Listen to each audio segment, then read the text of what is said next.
Got it. And Cheney, if you want to open the presentation when you. Thanks. So hello, everybody. Welcome to our 20th steering committee meeting. Thank you all for being here tonight. And thanks for the members of the public for listening in. You can go to the next slide. Thanks. So just some reminders. So if you're a member of the steering committee, if you could turn on your video, if possible, just so we can kind of have a more intimate conversation with each other. And if everyone could mute whenever they're not speaking. And so we have Fernando here, and you can chat with him if you're having any technical issues. And as a reminder, I know we have folks from the public attending, but the chat and the discussion is going to be for steering committee members, just to kind of help keep us on time. And at the end, we'll have the final 10 minutes of the meeting kind of reserved to answer questions from the public. So that'll be your opportunity to speak. And you probably got a little thing about this, but the meeting is being recorded. Next slide. Thanks. And we'll just do a reminder of our ground rules. So biggest thing is kind of making room for all. So if you've already spoken, give room for other people to speak. And if you're just kind of expressing agreement, you can kind of use the thumbs up, but avoid kind of repeating what other people have said. If you're disagreeing, just kind of focus on the idea, but not the person. And you guys are great at using the hand raise function. And again, to remind you to have the video on. And next page. So here we are, as you know, we're kind of reviewing the draft of the plan before it goes out to the public as a steering committee. And we're getting close kind of to the end of this part before it goes out to the public. Next slide. And so, you guys have expressed a desire to see more details. And as you know, we've been kind of going through section by section together. We've already done mobility, quality of life, and economy. Last month, you talked about community engagement, and this month we're talking about housing, I like this housing and land use. Did you? Okay. All right, and so here's kind of our agenda for this evening. So right now we're doing our opening, and then we're going to kind of go right into reviewing the draft recommendations. The main, we're going to prioritize these first two topics, and that's why we're starting with them. So we're talking about future growth and future places, as well as building heights. And then we're doing the missing middle housing, and we're doing that because usually these are kind of areas that require kind of more dialogue and discussion. And then, so we'll kind of want to allow a lot of space for that. And if we go a little over on time, that's okay. And then we are also going to, in the second half of our meeting, we're going to talk about affordable housing, and then commercial and mixed use, and then as well as policies around history and culture. And then, as I said earlier, we'll have the last 10 minutes for public comment. And then, so with that, Cheney's going to present this first part on kind of future growth, future places, and building heights. As Cheney's going through this, kind of take notes for the members of the steering committee, take notes to yourself about if you hear any policies she's discussing that maybe you have a concern about, question about, or if you notice something about on the maps about the area of where the proposed changes are going, and you kind of have a concern about that, take a note of that, because that's kind of what we're going to focus on in the discussion. So if you can just pay attention to that, and with that, I'll hand it off to Cheney. Thanks, Grace. Okay, hi everyone. Hi, steering committee. Cheney Bostic. I'm sure you all know me by now. My area of focus is on urban design and placemaking. So I'm excited to present some of these big topics and conversation tonight. Just a reminder for staff, if you can watch and let people admit people in. I get the notification, but I won't be able to pay attention to that, and then chat as well.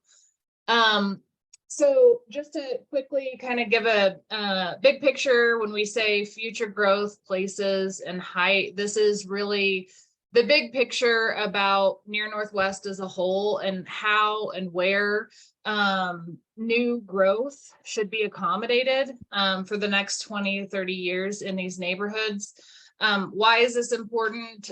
Because when we talk about these policies and these map changes, they update Blueprint Denver, which is the citywide map for land use. So this plan will provide guidance for future rezonings and development proposals in the area. It also ensures that redevelopment can meet other goals in the plan. So when redevelopment happens, we can pair that redevelopment with some other common goals in the plan.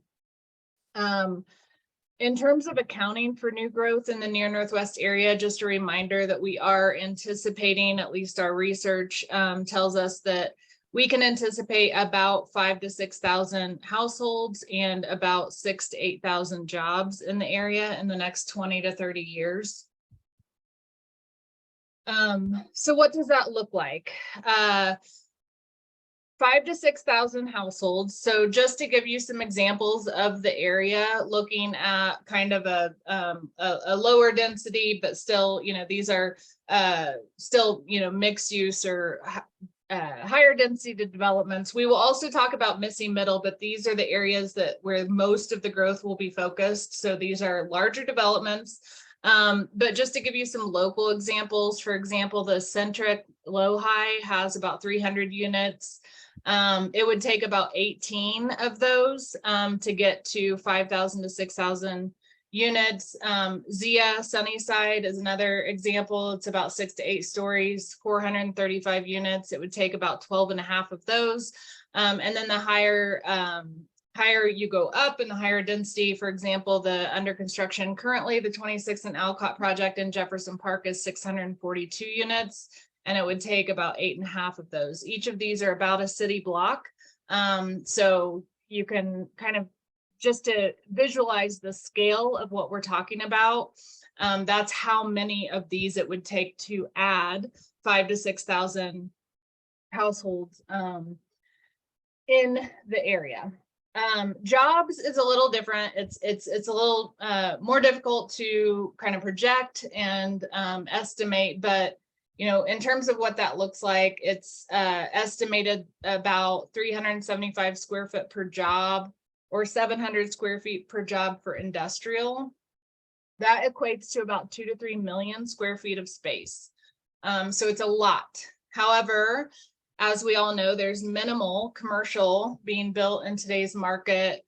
And paired with that, you know, dealing with the work from home and hybrid options, shifting office demand.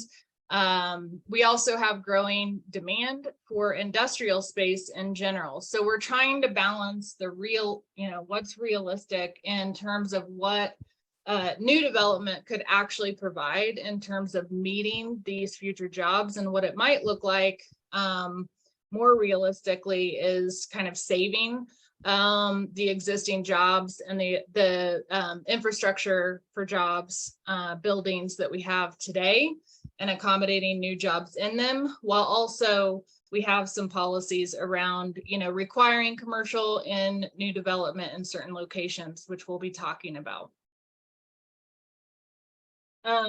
So when we also talk about redevelopment, in the plan, we talk about creating complete neighborhoods. And what we mean by that is that while we're trying to accommodate this anticipated growth, we're also trying to achieve and balance multiple goals, like providing active ground floors, keeping culturally relevant businesses in the area, providing enhanced streetscapes and open space, historic preservation and adaptive reuse, affordable housing, of course, and also higher design quality.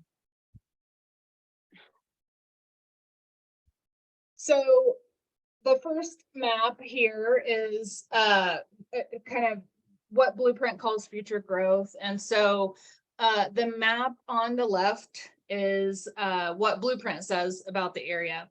The map on the right is how we are currently updating it based on the feedback and the research that we have done to date. So in the areas on the map on the right, you can see in the areas that are outlined in pink, those are the areas that are changing.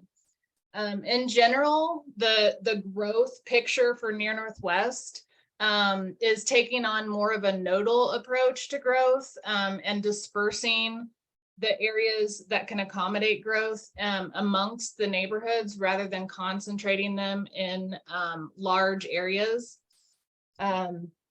These nodes are also concentrated primarily on the major corridors at high ridership and busy transit stops. So you'll see along, for example, 38th and Federal, for example, Spear and Federal, you'll see those nodes of activity, and those are areas where we are anticipating and mapping where that future growth can be accommodated. One of the reasons that it's being dispersed is because of our, which I'll get into in a little bit, is our new direction for the northeast area of Sunnyside and how it is currently providing a lot of those important medium paying jobs in the area. And so we are trying to disperse these into more of a nodal approach around transit, and we'll get into why. I just wanted to make sure, Jamie, did Cheney address your question about nodes, just rather than having kind of all the density in one spot, they're kind of spreading it throughout the neighborhoods? Because she was just asking for clarification on what nodes meant. Yeah, is that what nodes means? What is that, an acronym or? Oh, sorry. No, a node is basically like a small concentration rather than like what we would call a center approach, is where you see the dark green on the left map. Yeah, Those are larger areas. And so a node just generally means a smaller footprint, a smaller area.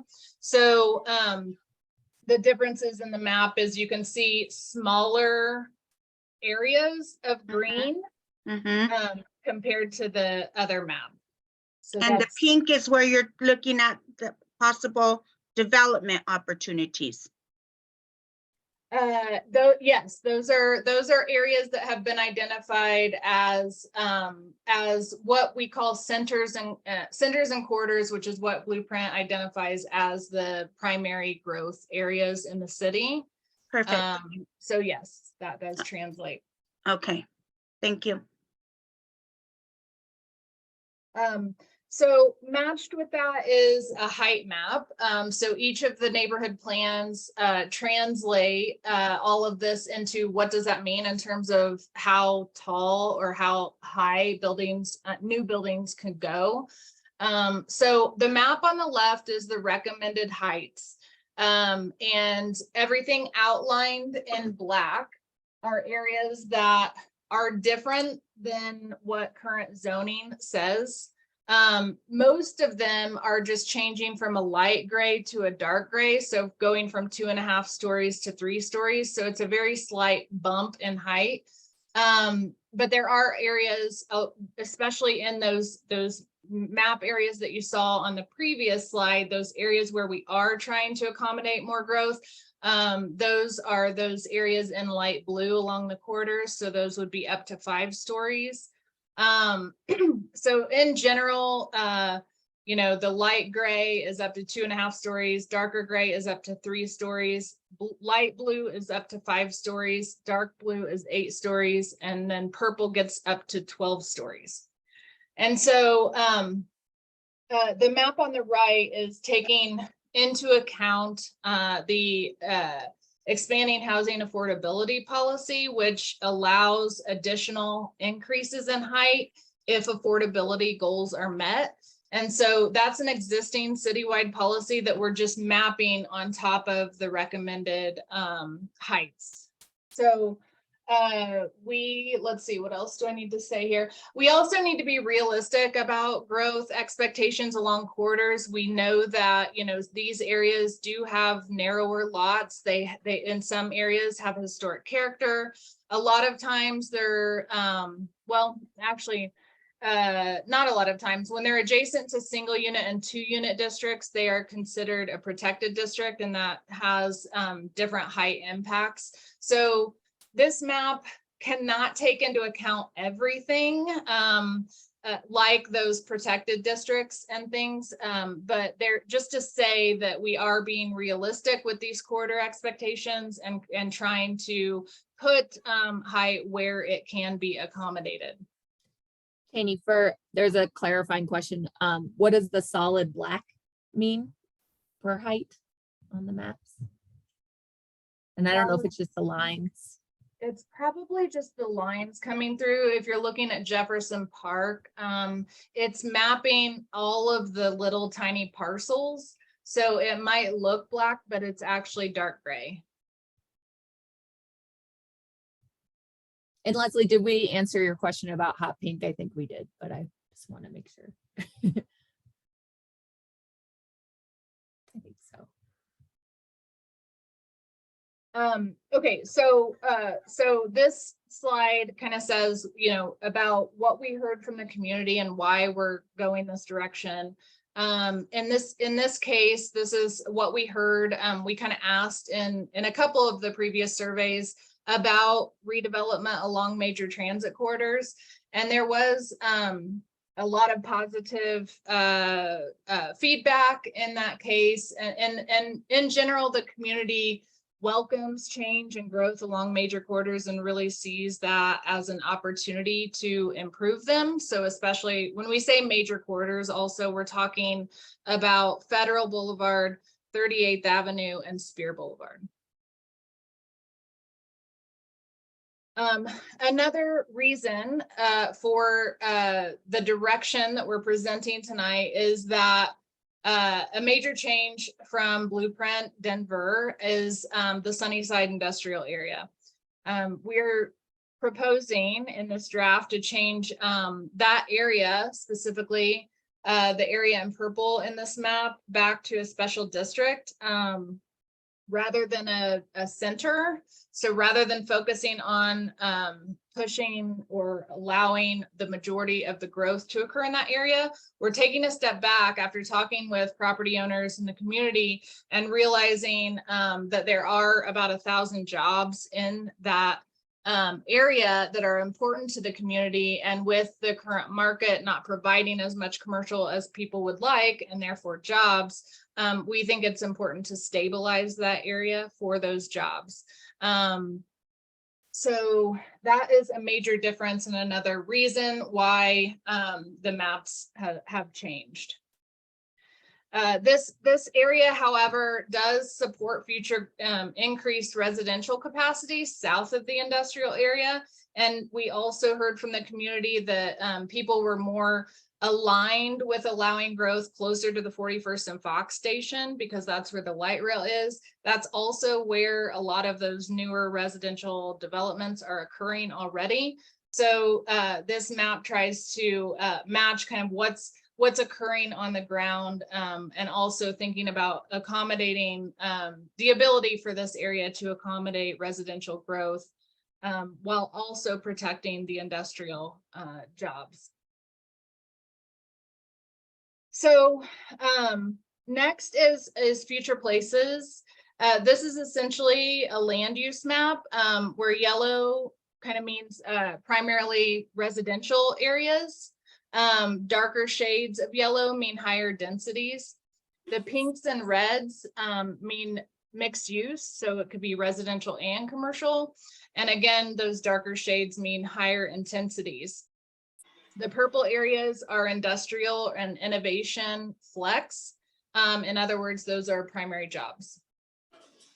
So again, you'll see kind of what Blueprint Denver says on the left versus what our draft plan map says on the right.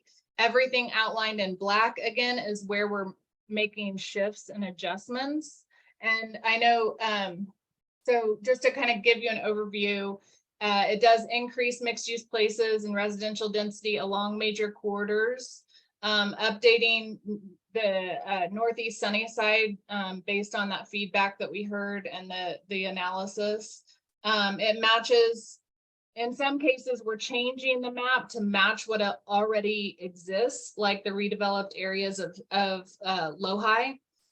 And in some cases, we're downgrading locations to lower intensities to match the historic character that exist, for example, on South Federal. I'll go, because this is hard to read and this is kind of where the gist of future places is, we'll go neighborhood by neighborhood. So on each of these, again, comparing left side is Blueprint Denver and right side is what we're updating. In Chaffee Park, Federal Boulevard, we've downgraded to a local center.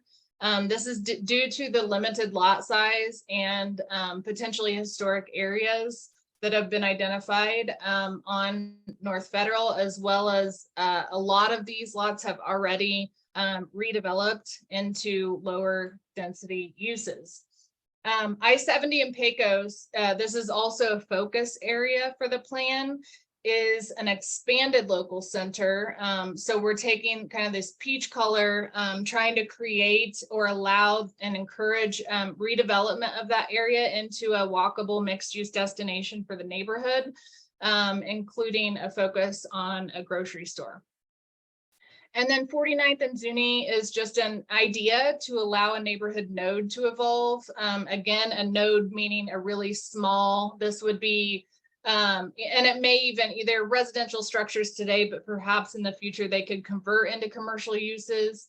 But that's just an idea we wanted to float out there based on looking at a major feedback from Chaffee Park is wanting more walkable areas to go and buy goods and have dinner and have resources in your neighborhood.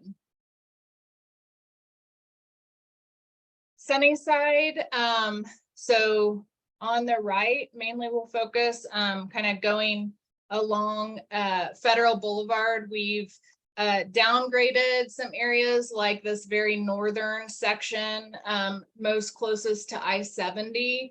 It was identified as potentially historic. It has a lot of Tudor homes, and it was identified as a community corridor, which means that it could have redeveloped into mixed use. So we're kind of downgrading that. On the flip side, we're looking at along Federal and 38th and increasing from low residential, which means single unit to unit, and upgrading that to low medium, which means it allows more diversity of residential forms.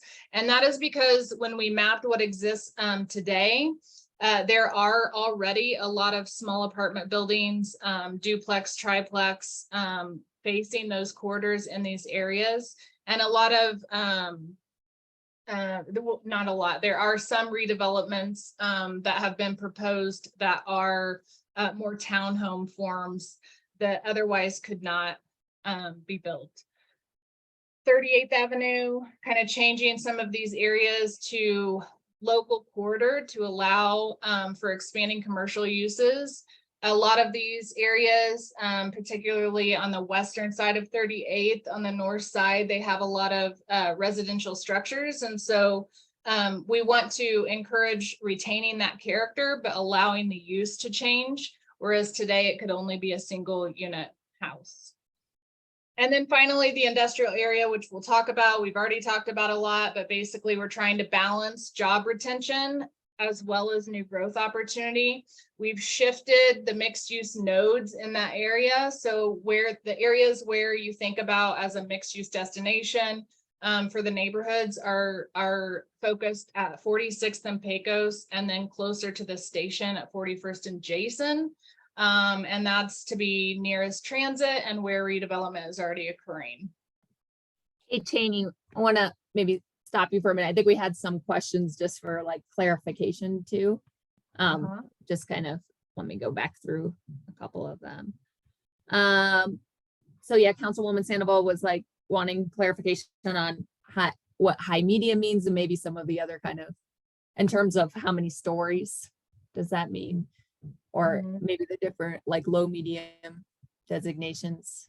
Yeah. So generally the light yellow, that's your typical single unit, 2 units, so single family homes and duplexes. Low medium, you're getting more like 3 stories. So those can be small apartment buildings, townhomes, row homes, things like that. High medium and is getting even higher than that. So it's getting into more apartment buildings and multi-level structures. The heights, it's a little complicated, depends on the context that you're in. And so in most of these areas though, it's generally light yellow means 2.5 stories, up to 2.5 stories. The darker yellow, the low medium means 3 stories. And then the darker yellow closest to the station is up to 5 stories or 8 stories, depending on the context. And then Trupti, you had a couple of questions. You had one related to the quotes. Yeah, just the definitions. definitions. Yeah, at least in the online tool that we'll all use, hopefully some of the definitions are in there. You know, if for instance, a local corridor versus something else, something, you know, that just like Councilwoman Sandoval was asking about stories with those definitions. That's an easy question. Is that stuff going to be in the online tool? So we're not like, you know, going back and forth between places to figure out what is meant there? Yes, absolutely. It's in there. Okay. All those definitions are provided in the steering committee draft. Okay, wonderful. So actually, so what is pink here? Because you're mentioning some of the other colors, but you know, there's a big move in Sunnyside to address the 44th Avenue corridor. And I did see that some of the there were some, you know, black outline changes. What are some of the changes for the 44th Avenue corridor specifically? And I think you've heard this in comments before. If not, then make sure you hear them coming up. Folks are interested in mixed use and ground floor activation on 44th. Is that being captured in here somewhere? Maybe not in the summary, but somewhere? Yes, it is. In terms of 44th Avenue specifically in Sunnyside, it is, these pink areas are designated a local corridor. They were in blueprint and we're not changing that. So that means essentially 2 to 3 stories, mixed use environment. We also have additional policies, which I'll talk to later, about protecting the historic aspect of those corridors, being a former streetcar corridor. So we have an idea of creating a streetcar district, for example, and celebrating the former streetcar areas. But in terms of what redevelopment can occur, it would be 2 to 3 stories. Mixed use would be required. We also have policy in there to replace existing commercial square footage, for example. Great, thank you. I'm looking And then- forward to the policy portion of the requirement, because we may be starting a 1-2 year project to get there. So if the recommendations are in here, that's going to be helpful for us to know that. Thank you. Jamie, Anything else? Jamie had a question. I'm not sure if it's something to be addressed during this meeting, but she wanted to know, Sure. how do you determine, or Jamie, did you want to speak to this? No, that's fine. And I don't know if this is the right opportunity to talk about that, but I do think it's important I love the idea of having more accessible and walkable businesses in the neighborhood. I just want to make sure that how do we determine those businesses are also going to be useful, affordable, and applicable to the population that is originally from this neighborhood. We've had so much growth and there's a lot of fabulous businesses that have come open, but a lot of the population that lives in this community doesn't frequent those businesses or patron those businesses because they're out of reach financially, or they're just not something that anybody in this community would be excited about. So I'm just wondering what steps are being taken to ensure that the growth is applicable to everyone. Yeah, that's a great point, Amy. Most of that will be addressed in the economy section of the plan, where we talk about businesses, jobs, commercial, so policies that really incentivize both. We're looking at, protecting existing businesses that are affordable to the neighborhood today, as well as encouraging new. And sometimes that looks like, ensuring that new development includes smaller footprints for commercial uses so that those spaces are more affordable to those small and local businesses. But there's Brad can talk more about that, but what you're looking for will be in the economy section. And if I just had to add one more, Cheney, was, kind of Cheney skimmed through it at the beginning, but these complete neighborhood elements we've identified. To your point, Jamie, one big thing we've heard were the culturally relevant businesses in the neighborhood. So it's identified as a priority that in those green areas, as growth occurs, we want to prioritize retaining and attracting those type of businesses in the future as well. So Super, that's exactly what I'm looking for. Because I remember, a few years back, I used to be able to walk a few blocks for entertainment purposes, to hear a band, have a drink, have dinner. And there's a lot of businesses within walking distance of my house now, but nothing that I would really want to patronize because it's not applicable to me. So thanks for that. But I want to let Cheney kind of get through the content, and then after Yep. we kind of cover the content, we'll Thank you. have kind of a discussion. No, thank you for your input. And so, but feel free to kind of raise your hand or put in the chat if there's something that doesn't make sense and you need clarification, but we'll be going kind of back through this and having a discussion kind of about these topics too. But I just want to make sure that we kind of can get through the content and then go back through it together.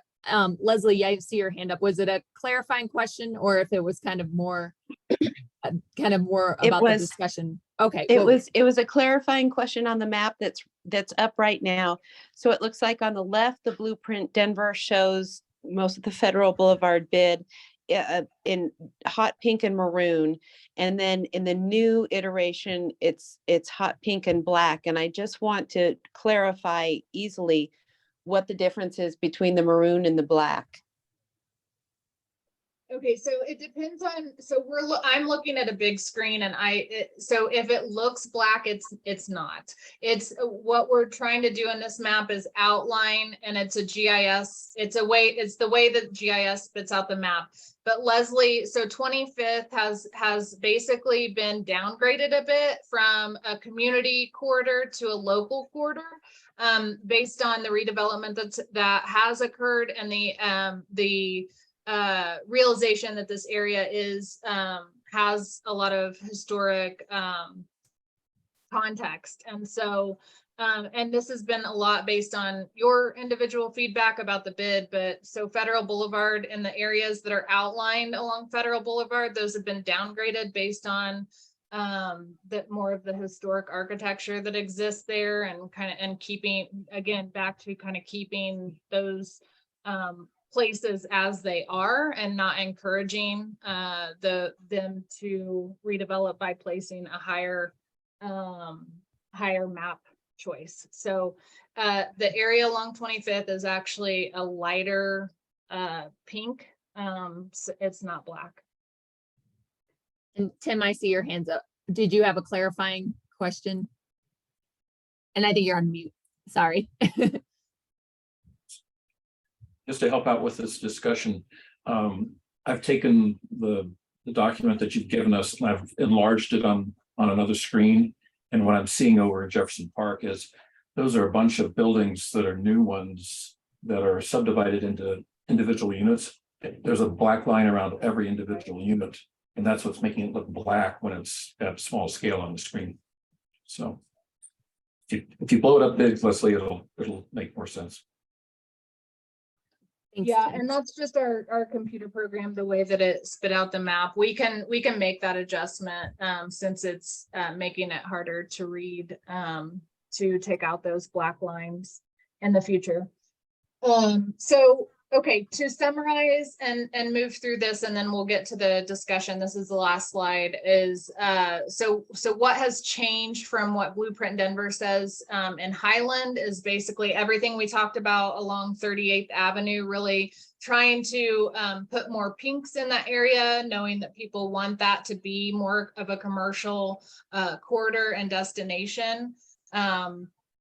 And then, let's see, Spear and Federal, we've turned into that maroon color, really seeing that as it is designated as a future regional mobility hub, based on the fact that Spear Boulevard and Federal Boulevard are both identified as future high capacity corridors, and could have buses coming every 10 to 15 minutes.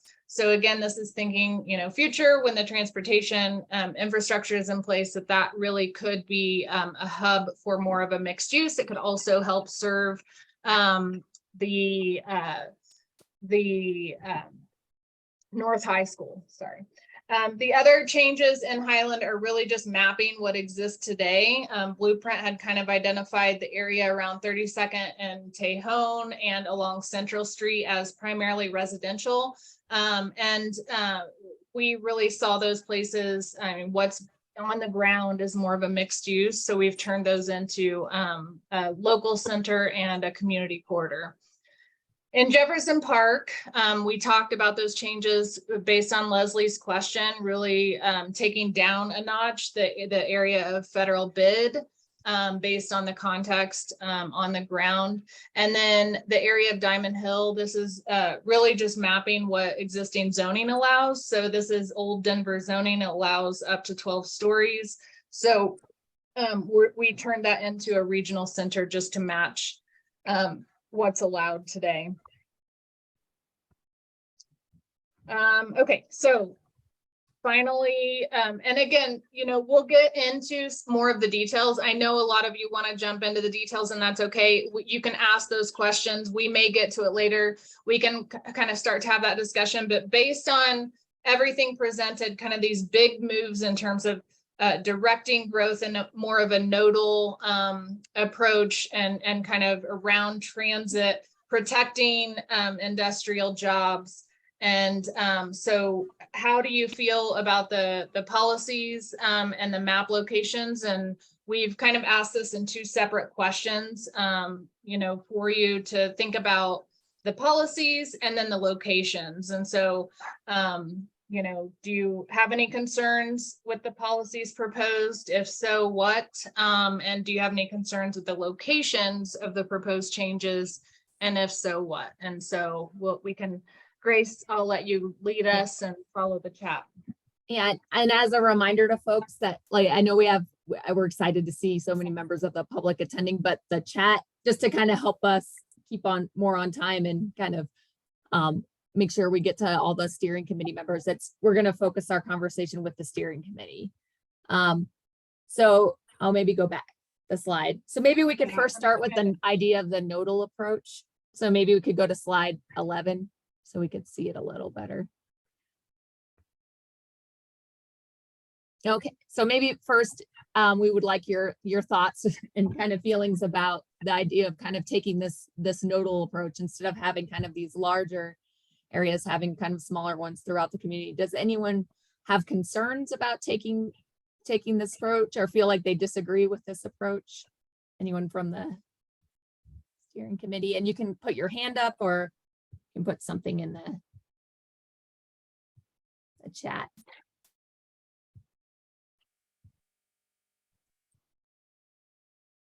And let's see, I don't see anyone. Okay, I see Trupti and Lexi have their hands up. I'll start with Trupti. You're my first one. Yeah, hi. Actually, my question is one that I put in chat earlier, which is, given just where we are in development and spaces where you can develop, how much of the 5,000 to 6,000 new residents will Sunnyside actually be absorbing? Because it sounds like, not sounds like from this presentation, but from what we see on the ground, that a majority of it could actually go there in between the Quig redevelopment and all of the redevelopment happening currently around light rail. So that's my first question. And then on the issue of the nodes and corridors, I think I have a second question on the nodes piece, but if you can answer that first one, which is how much of the 5,000 to 6,000 could happen within Sunnyside, whether you want it or not. I see you're planning to do it dispersed, but we've got the location where this is happening, and it's at light rail and it's changing. So how much do you anticipate for that? Well, it's hard to break it down by neighborhood. Our economist would say, you know, it's hard to get into those numbers. It depends. It's not up to us. I mean, we're mapping what could be allowed, but it depends on the development proposals coming in. Troop D, for example, that's why I started out showing like Zia, for example, is a 400+ unit project. And so if that were replicated, you know, 2 or 3 times, we're talking about, you know, about 1,000 units that could be accommodated along that rail corridor. It's been stated before, if and when Quig Newton does go through a master planning process, you know, typically there's about 300 units on site today, and the typical practice for DHA is to triple the density. And so that would be, you know, another 900 or so, but that's years, you know, down the road. They haven't even started a master plan. So I'd say Quig is a little further behind, but also the redevelopments that that are being proposed and occurring, at least what we can see on the site development proposal map of Denver, you know, some of those areas near 41st and Jason are going up as 3-story townhomes instead of, you know, they could go higher, but they're choosing not to. So it's all based on market and developers and what goes in. But, you know, if, you know, maybe 2,000, 2,500, you know, if I had to throw a number out there that you could, you know, that Sunnyside could accommodate based on it having the most really redevelopable land, because you're right. Yeah, I thank you. And I guess my concern would be to make sure that we are looking at or identifying whatever infrastructure and other needs that that area would have with that much additional housing going up that we would expect, besides even the missing middle that could happen within the core. So I just want to make sure that I think Sunnyside can, should, will be absorbing a big amount, but what does that mean for other things? Thank you. Thanks, Troop D. And then I'm gonna check in with Lexi and then Councilwoman Sandoval. Yeah, I just, thanks. I just had a question. I think you mentioned it or hinted at it earlier that this is obviously just suggestions that goes towards something like a rezoning proposal where it's taken into consideration. So I assume that if one of these areas is right next to single family zoning where there's just residential houses and it's being proposed to go, you know, 12 stories or 7 stories or whatever, from what maybe it might be something much lower. I assume that those protections are still in place, like a protected district or something like that. I'm just curious how that would affect. Yeah, that's a good question. So we tried to provide buffers. I don't think there should be any like 7 stories to like that or 12 next to single unit, 2 unit, but if there is, that those are considered single unit. So if you look at the Denver zoning map, anything with SU or TU in the district designation is considered a protected district, and it requires greater setbacks for buildings. And depending on how big, like, that's why we were saying kind of like looking at 38th and Federal, for example, it is adjacent to a protected district and we're saying it could go up to 5 stories. We looked at higher and it's not feasible because the protected district would make that null and void. So Okay. it's Thank a balancing act. Yep. And Councilwoman Sandoval. Yeah, so thank you.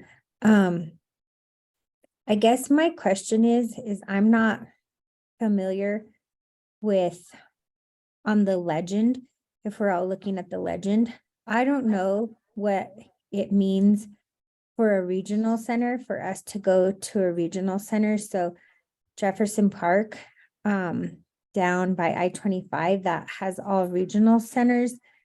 And in Highland, where on 38th and Bryant, where the grocery store is, that has community centers and corridors.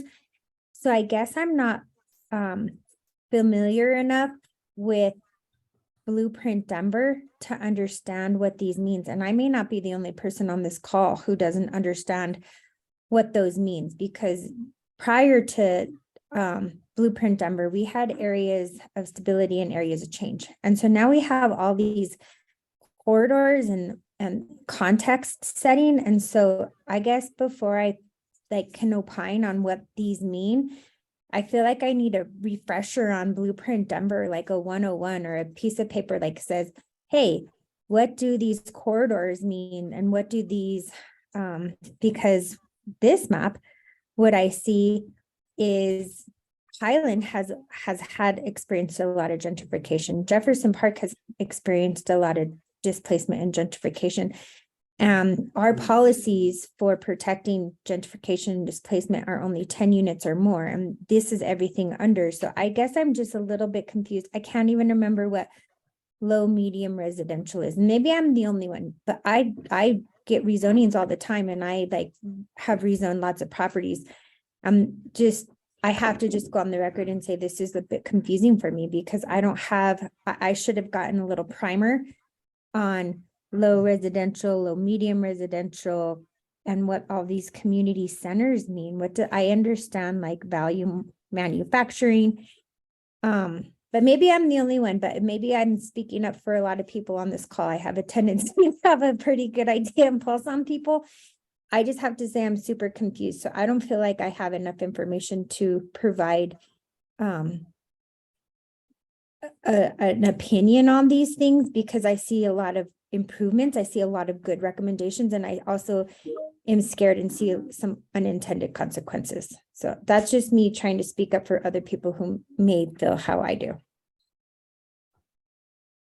Yeah, so thanks. It can be a lot to take in. We always hear that Blueprint is, I mean, a citywide land use discussion is a hard one to comprehend. So in the draft plan, the PDF that we provided, it does provide kind of that visual dictionary of what these mean. So definitely take a look at that and understand the context. But as I said, you know, the yellows are generally residential, the light yellow meaning lower density to the higher density being the brownish orange. And then the pinks and reds are mixed use places that would have that ground floor commercial destination. You go there to get your laundry done. You go there to, that's where your jobs are. That's where your restaurants are, places like that. And then the gradation in color is just that intensity. So it's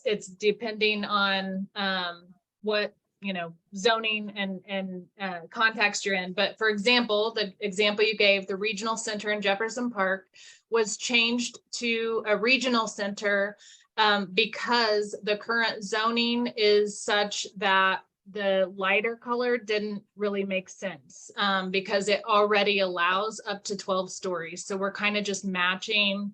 That would be a regional center if you were to put Blueprint definition on it.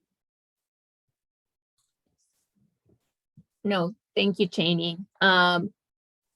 Jamie asked if she could receive a copy of the presentation, and I know we did not send those out in advance, but we usually send out, like the presentation and the recording afterwards. It'd be helpful if we could get those in advance. I think I've asked for that a couple times. I'm a visual learner, and so I have to have these up on a separate screen because you guys go through them at lightning speed, and I need to go back and reference things. So you keep asking me to opine on things and asking my community to opine on things, and I can't, like, for everyone else, if we don't have separate monitors, it's just better. It's just a best practice if we can get them prior, so then everybody can look on them. Because I know my staff is like, I wish we had this presentation. I just messaged Sung and asked him if I had the presentation as well. Yeah, and I apologize. I mean, we typically do provide slides in advance. I think mainly because we've been sharing the draft document. I didn't want to overwhelm folks, but in the future, we'll make sure to share both kind of in advance of the meeting. And thanks. Sung, thank you I for think that we're feedback. past the point of overwhelming people. I jest, but I'm being serious. And I know Renee, I think, had a few comments in the related to the nodes. And I know this is a lot to take in, and hopefully when you guys have time after the meeting to kind of review the plan and look at the keys more closely, that will help as well. And I'm sure that some can be available to answer questions too as they come up if they're not kind of answered in the draft as well. Yeah. I and, volunteer a- him for that. Yeah, after this too, we'll have a more in-depth review period, and once you provide your comments, we can revisit some of these maps and updates in greater detail as well. So just know that this is an initial pass, and where we need to have more conversation and more time, we can definitely do that. And Renee just asked also, like, logistically, Cheney, if you could maybe not show the notes underneath, and maybe reduce the size of other things to make the maps look bigger. It might help people see it a little better. And then Renee had, I think, also some comments about nodes, maybe nodes that we were missing. Sorry, I'm trying to go back to your comments. And I can discuss them. Yeah, thanks, Renee. Sure. So my understanding is that the nodes are really where we're planning for future growth. So there's going to be a relative increase in the amount of uses, both residential and commercial, than what exists there today. So we're channeling that growth. And I see a lot of concentration of that, from 38th South. And I think that there are potential, I think of Tejon or Pecos, I guess, north of I-70, like there's opportunity there to capture additional growth. And then the question of, is it possible to have like 2 levels of these nodes, one that's a little more regional or, in multi-neighborhood, and one that's a little bit smaller that would still be a relative increase, because there's a little bit of a discrepancy between the nodes map and the future places map, where there is going to be some smaller nodes like at 46th and Pecos. And I just think like, if you could show some of that growth coming into different places, just not maybe at the same order of magnitude as the ones that are shown now, would create a hierarchy of capturing additional growth. Yeah, that's a great comment. We talked about that as a team, and ultimately we followed what blueprint maps that, the green areas on the left map are the community centers and quarters. So we translated that directly to anything we had identified as community centers and quarters. So local centers and quarters don't show up. But you're right. We kind of thought the same thing, knowing that the places map, we're talking about 46 and Pecos, I-70 and Pecos, like those areas should really show up. So we'll think about how to do that. And my notes are wrong. I kept typing Tejon, but it's Pecos. Sorry about that. Okay. Well, thank you, Renee. I know that we're getting close to 7 here, and I know we also want to have time for the missing middle, but Sung and Cheney, are your thoughts just continue on this for another 10 minutes and before going to missing middle, or 50? I just want to make sure that I'm getting to everything, because I know that we'll probably cut the other optional topics, but Well, I think it may help because, we're starting, like I said, big picture, but a lot of the, growth has to do with missing middle policies as well. So I'm just speaking out loud. I mean, I think it might help everyone understand a little bit better if we keep going through some of the other policies, but I'm open. Can I suggest that we do more than one meeting on land use? I think this is that maybe the most important aspect, or one that it gets a lot more attention, and having this one steering committee meeting, and then it goes to the public. I don't think that's actually even enough. I mean, this is like the first time we see stuff, then we'll have the online thing. Can we talk again with what you heard from everybody with a revised plan and before it goes to the public? I just think we blow through this stuff way too quick. Turns me off, to be honest with you. It's like, why do I bother? Because it goes so quick. It's so quick. So my suggestion would be we spend more time on these things as a committee, that I don't think we're doing today. Thank you. Yeah, and that's what I was saying about, in our meeting next month, we could definitely review the comments provided and then have another follow-up discussion on all of this, so that we're all comfortable. So I'm seeing in the comments there, like Jamie had mentioned, 50 and to 52nd on Federal. Was that an idea for where another node could be, Jamie?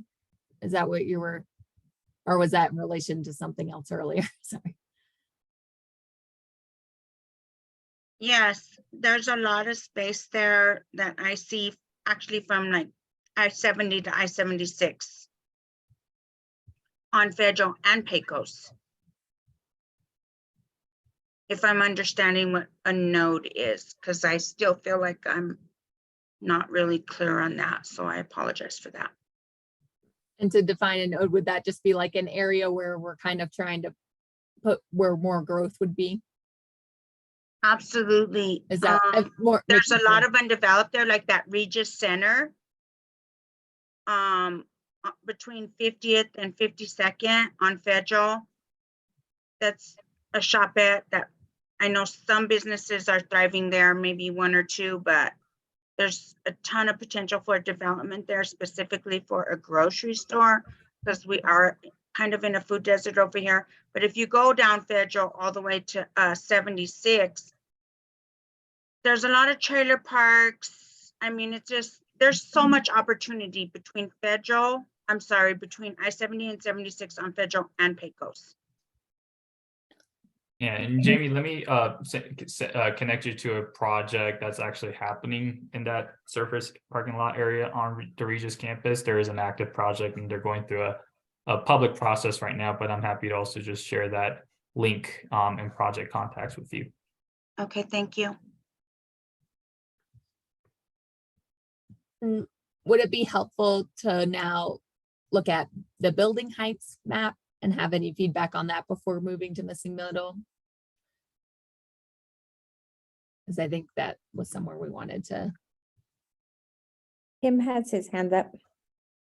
Tim. Hey, Grace, I keep hearing the questions repeated about what does a node mean? And I think you're missing the opportunity to answer the question very simply. A node is a spot. It is generally it's an intersection of two mixed-use streets in North Denver.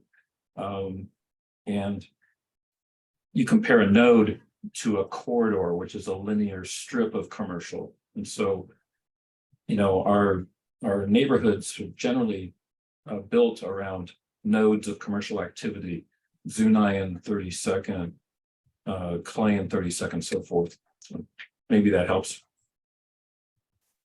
Oh, thanks, Tim. Does that sound right, Cheney, to what, like, how you guys are using the term? Yes. Yes.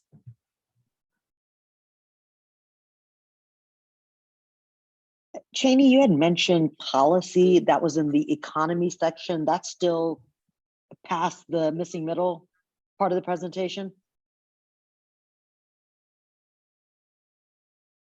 So economy is not being discussed today. The policies that I was referring to were discussed back in February, and so you guys have reviewed those drafts.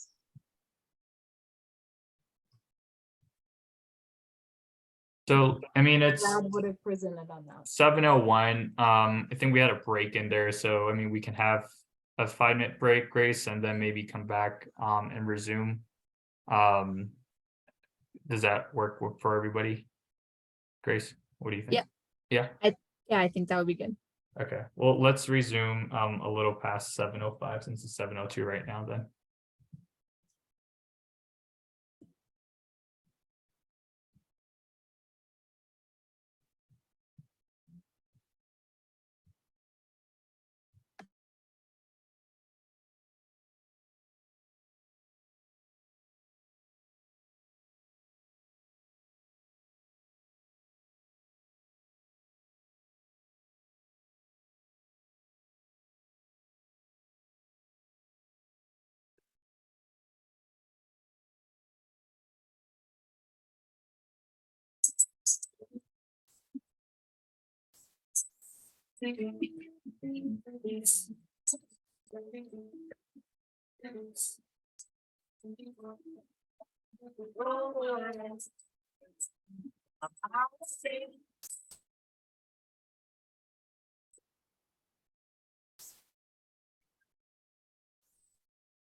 This morning, while with the rising sun.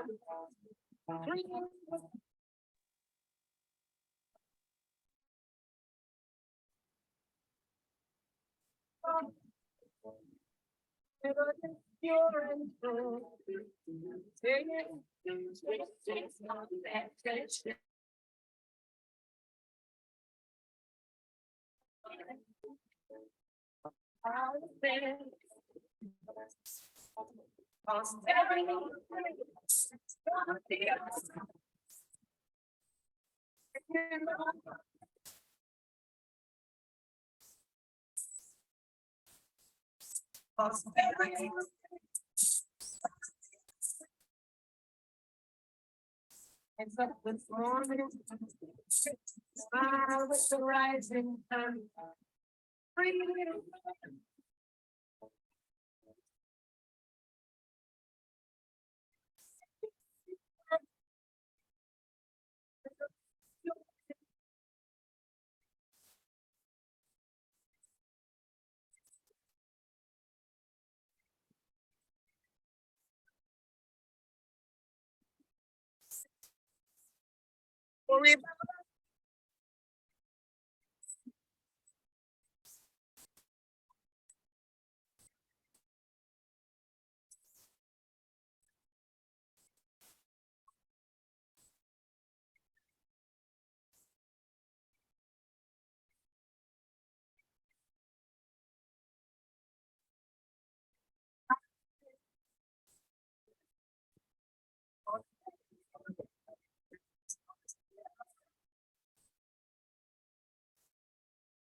Can resume in a couple minutes, or once I start to see the cameras turn back on here.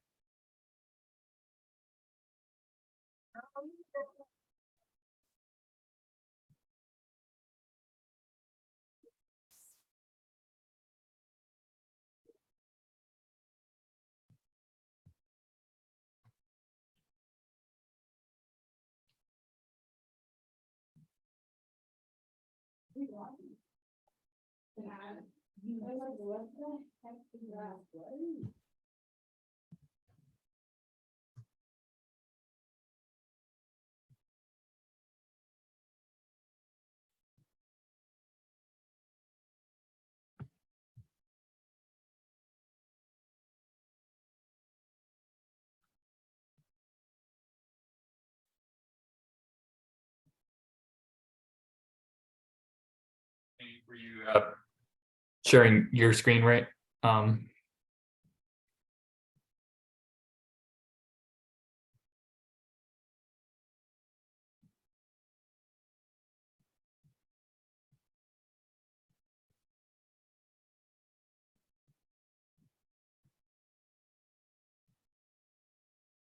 Great. Okay. Great. So we'll go to our next kind of agenda item of talking about mixing middle housing. So talking about housing and growth in the context of kind of like the residential areas of the neighborhood. So before I start, I know Rebecca kind of was curious about the state bill and kind of where we stand as a city. So those of you, some of you may know that the city of Denver did come out with a public statement last week opposing the bill as it was currently written at that time. I think what was stated was that the city has pretty serious concerns about this having one size fit approach to kind of addressing housing at the statewide level. And for those that might not be super familiar with the bill, there is a kind of a state bill that's active right now and is kind of going through the legislative process. And one of the key components of that is addressing housing in the residential neighborhoods. And one of the proposals were to largely kind of upzone neighborhoods to allow for fourplexes and sixplexes in a neighborhood. And a lot of that did get dialed back.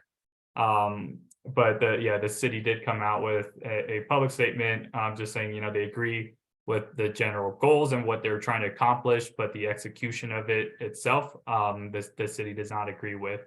So, what the bigger question really, I think what was raised is what does it mean for our neighborhood planning process?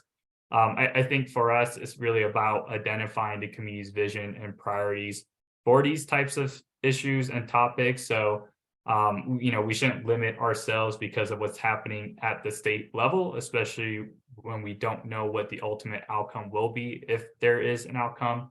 We'll know more kind of next week, but I think really through the neighborhood planning process is an opportunity to understand the community's vision and priorities for these topics. So if something does get passed in the future, we're able to put that into context with what neighbors want. So just wanted to kind of state that because I know Rebecca mentioned that earlier in the beginning. So I'll go ahead and start here. So for the missing middle housing, I just want to start with defining what we're talking about and where these policies apply. What we've heard from community input and how it influenced the overall approach, and then going through the details of that approach itself. So for, what is missing middle housing, how we describe it at the city is that it's anything between 2 to 19 units of homes. So just homes that are smaller in scale, something in between a single unit home or single family home and a large apartment building. So the forms are generally within a similar scale and fit into the existing context of the neighborhoods so that they're not disruptive in terms of visually, and also they're not always necessarily quote unquote affordable, meaning they're income restricted, but they do help provide more attainable housing. So because of how a smaller unit sizes and such, it makes them more affordable, although there can be income restricted affordable housing, and we'll talk about that. So it's intended to create more housing options for people over time. So where we're talking about these areas is what Blueprint categorizes as low residential areas. So low residential areas are mostly single and 2 unit homes in the neighborhood. there are some older forms of missing middle housing, so older forms of housing that are 2 to 19 units old, 2 to 19 units that are triplexes, older row homes kind of in the neighborhood, cottage core homes that exist, and they're mostly scattered throughout the neighborhood. So just the broad overview on the approach itself. I think we've really been hearing multiple perspectives on this topic. So we understand there's a delicate need to balance the various views between preservation, but also creating new opportunities for housing. So we've tried to create an overall approach that speaks to both of those priorities and trying to balance them in a way that we think it makes sense for the community. We also heard in our recent engagement that we need to pair these ideas with affordability requirements and just to be able to address displacement concerns that often come up for these type of conversations. And generally, we talked about in the last kind of communication process of how to accommodate different housing in the area, and people are generally open to different concepts of accommodating them near mixed use areas, having them closer to transit. So that was something we noticed as well. So in terms of the overall framework, to be able to, again, balance these different perspectives and thoughts, we came up with these two different frameworks that are mapped in the draft plan. What first one's called the preservation and anti-displacement areas. So these are areas where we want to expand missing middle housing in a neighborhood while incentivizing preservation, again, speaking to the historic preservation piece, and to speak to the displacement concerns to promote the construction of new affordable housing and wealth building opportunities for longtime residents with low to moderate incomes. And then the other part of that is also the other part of the framework that we've identified are what we're calling new missing middle housing opportunities. So again, identifying areas where newer forms of missing middle housing can be appropriate. So things that housing that's compatible in scale and design with the neighborhood characteristics and other older forms of missing middle housing that exist in the neighborhood or currently exist in the neighborhood, and then also to be able to promote smaller unit sizes for those. So we're going to quickly go through the concepts for the preservation bonus and anti-displacement priority areas. So the preservation bonus is illustrated on the map and in the photos here, but as part of our existing conditions work in phase one, we had commissioned a few historic context studies for different neighborhoods, including Chaffee Park, Highland, and Sunnyside. Jefferson Park already has a more detailed survey report for the neighborhood, but what these studies did was they studied areas where potentially historic structures or concentrations of structures existed throughout the neighborhood, depending on its architectural or historical significance. So the policy here is to incentivize preservation would be to allow an additional dwelling unit if the existing structure is preserved. So if you are only allowed one unit today, if you preserve the existing structure, you're allowed another one. So we just have photo examples of, to illustrate that here. And then the next concept is what we're just generally calling traditional missing middle housing. Throughout the process, we've heard that these are important in terms of promoting natural affordability, providing the density needed to, have a livelier neighborhood, and also contributes to the historic character. And many of these places actually aren't allowed by current zoning today. So there are some triplexes, fourplexes, smaller apartment buildings that are in areas where the current zoning won't allow. So the current zoning might only allow up to a single unit or a 2 unit, but not what exists on the ground today.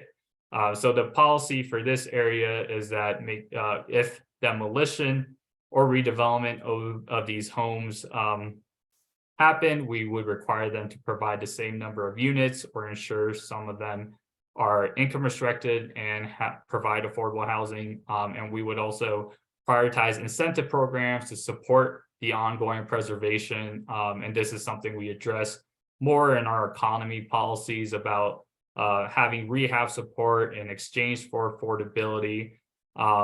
And then transforming, some of these homes into cooperative housing, which allows for different ownership models to promote, again, affordability for the neighborhood. So we had a couple questions, yeah. maybe I'll, so Councilwoman Sandoval wanted to know if there was any language that would promote adaptive reuse. And then Yeah, we do have adaptive reuse policies. We've been mainly focusing them on our commercial areas, but curious on maybe Councilwoman Sandoval's thoughts on adaptive reuse in the context of residential areas. If you go back a slide and you go to the bullet point one more.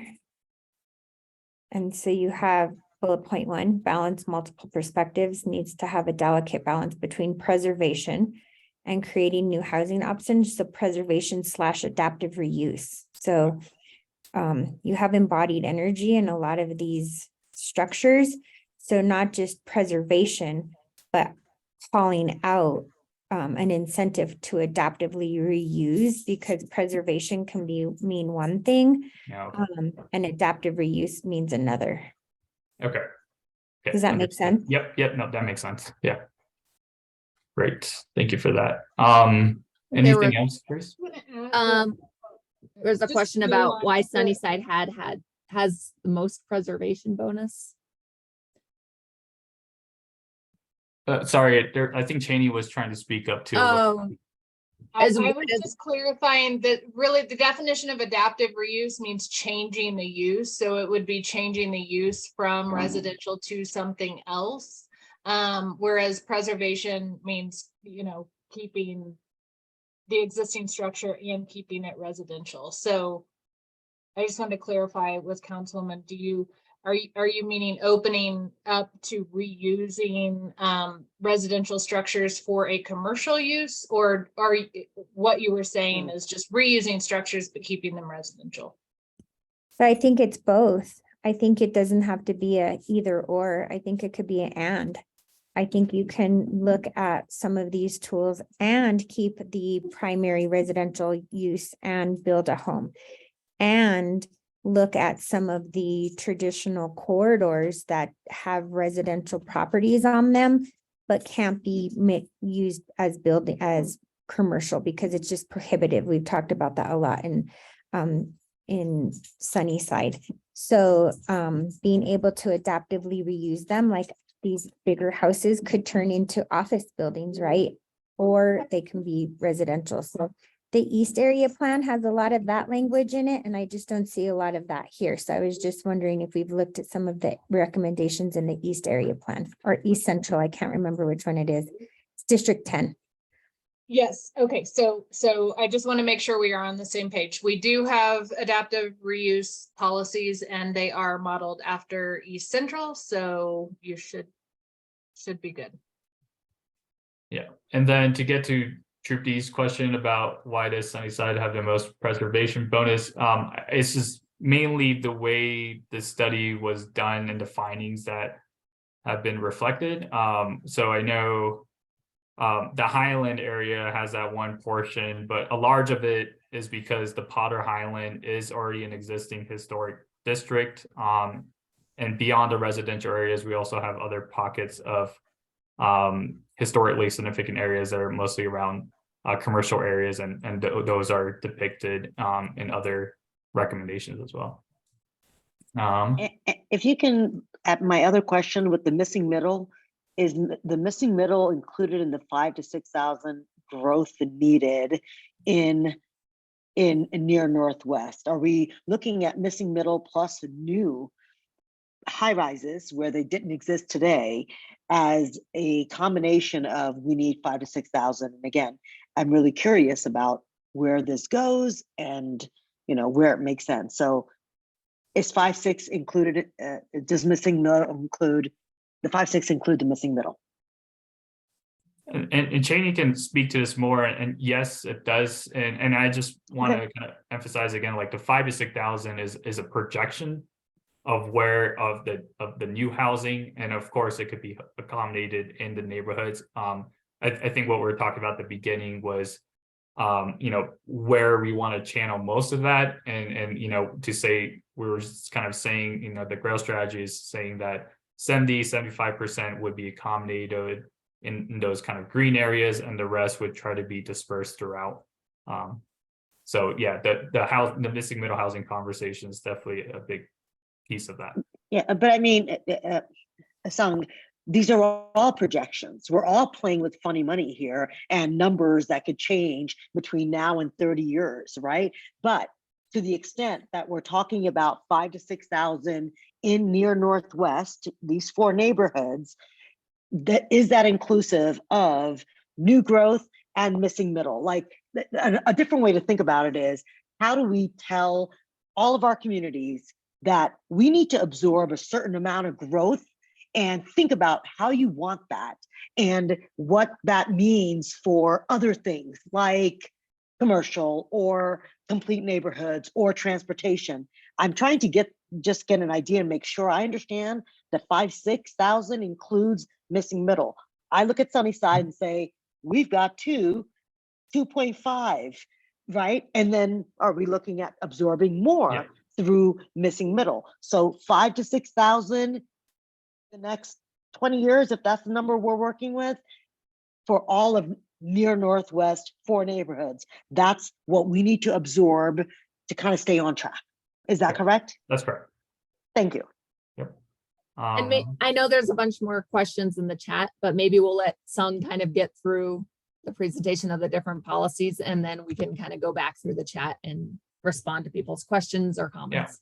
Sure thing. So the next one is what we're calling anti-displacement priority areas. And these are areas outlined in black, and generally areas where there are more populations that are more vulnerable to displacement, and also properties that are more susceptible to redevelopment. So again, these are kind of priority areas for housing stability, wealth building, and affordability measures. So there are a few policies tied with this area and kind of outlined more clearly in the draft plan, but generally it's an opportunity to connect residents to programs that help them stay in their place, so that we have a lot of anti-displacement recommendations that are economy section. But another part of it too is similar to the preservation bonus, where we would allow an additional unit if the structure is preserved, but ensure that these areas are paired with additional policies and programs to support wealth building for the existing residents. So that can potentially include low interest financing or subsidies to actually make this preservation bonus viable for residents of low to moderate income. So that's just an example of how it might play out. And then in addition, we'll talk about, again, new areas for missing middle housing. And in these areas, we would prioritize affordable housing construction, which may include, income restricted units that are required as part of these new missing middle housing opportunities. And so we'll move kind of to the next slide and to cover those new missing middle housing opportunity areas. So again, these newer missing middle housing options, we're proposing that they are kind of located on carriage blocks and key transit corridors.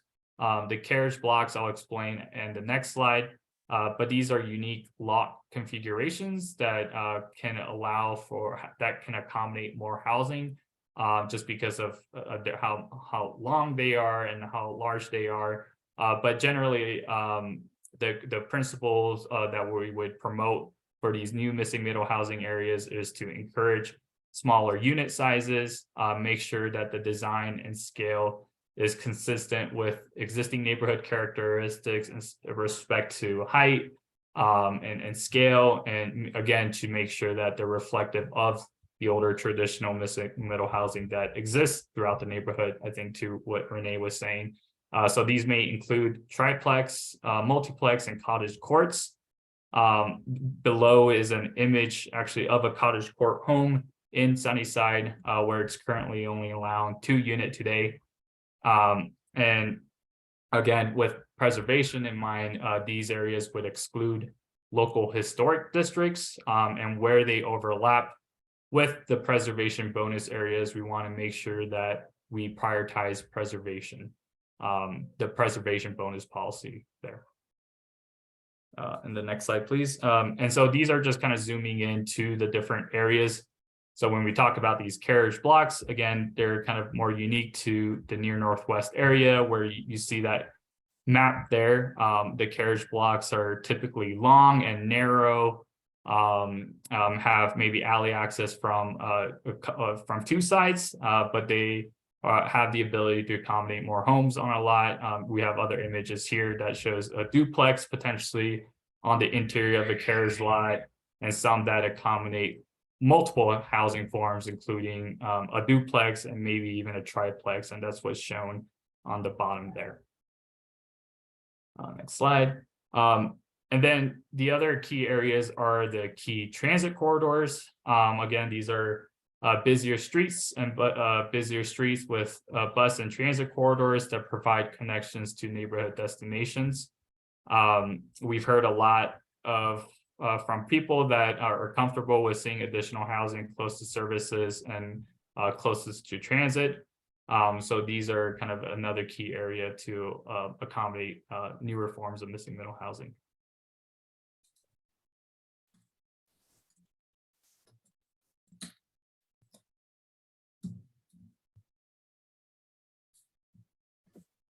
Oh, thanks, Sung.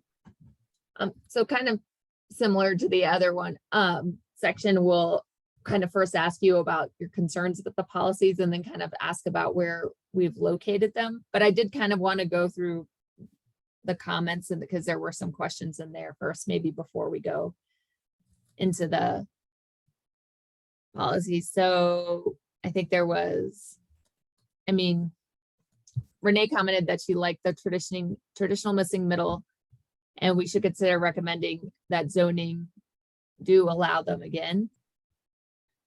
They aren't as big as the project shown in the beginning tonight. So maybe the focus on preserving. Jamie had a question about, is there any language stating what the new units will look like? Most of the new housing built looks nothing like other houses surrounding them. Did Sung or Cheney, did you want to speak to that? Right, yeah, and we do have some language in the document that talks about making sure that the design, scale, and design is consistent with existing neighborhood patterns, so that we're not ending up with out of scale construction and new housing that's often complained about in the neighborhood. Yeah, because you drive through the neighborhood and you can obviously see, what is new housing and what has already been there, because you have all this traditional housing and then boom, right in the center, you have this 2-story house that looks like a transformer house, doesn't fit in the housing element at all. And so that's concerning because that's taking away from the character of the neighborhood. Also, Sung, you had showed a slide a few slides back where you showed one, it was like a cottage house. And then you said this turned into this, and it was 2 houses next to each other. And my concern is that one of those houses I can clearly see, yes, that's a Coffee Park house. That's probably a block from my house. How does that go from to that? Because this single unit dwelling is no longer affordable housing, even though it's a shack. And then next to it, you say that goes to that, which I'm looking at that second picture, and I can tell you that that is not affordable housing. So I guess I'm just confused about how we allow that to go to that.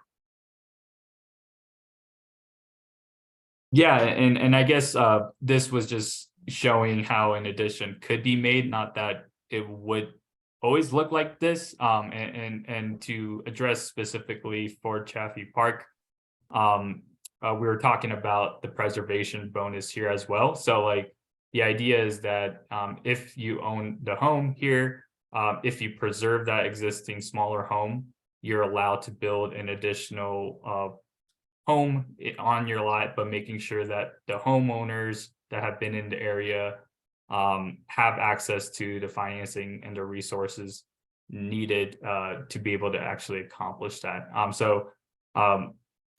The focus would be on making sure that the changes we make in this area are supplemented with programs that help prioritize wealth building.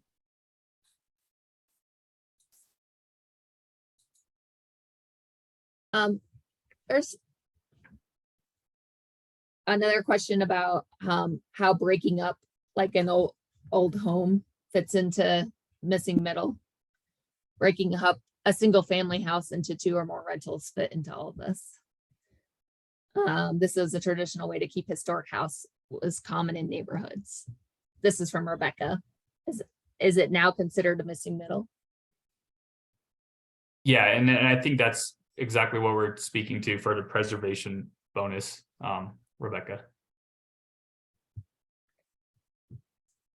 And then I'm just kind of trying to go through, and then I want to get kind of reach out for folks for feedback, but then Renee, I was going to read your comment, but did you want to, you had your hand up, did you just want to speak to it? I'm just typing away because I don't want to take that much time, but I'll comment to something different. And that is that I think that ADUs are a part of missing middle, and they need a little more attention, a little articulation of how they would work in these neighborhoods. So our program builds a lot of ground floor ADUs because that's what's in demand. And a lot of what I see in the neighborhoods for this project are building ADUs above garages. And because of existing standards, you're getting super garages so that the unit on top can be a little bit bigger. And so I think there could be some exploration of what types of ADUs these neighborhoods would like to see.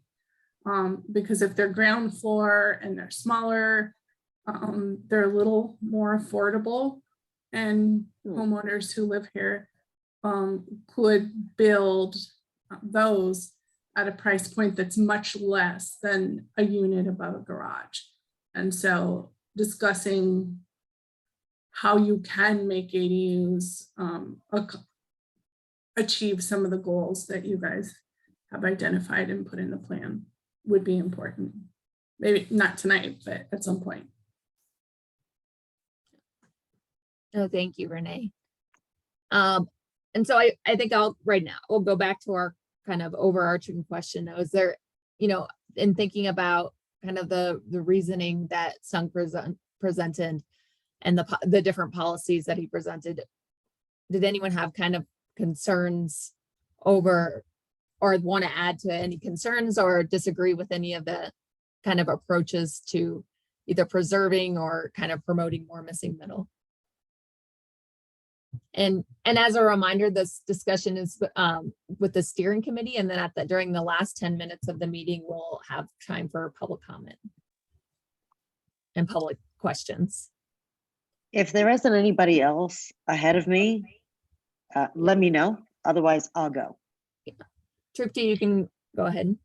Okay, so staying on this slide, Sung, I think you talked about, the development on our transit corridors being kind of part of the bigger solution of missing middle.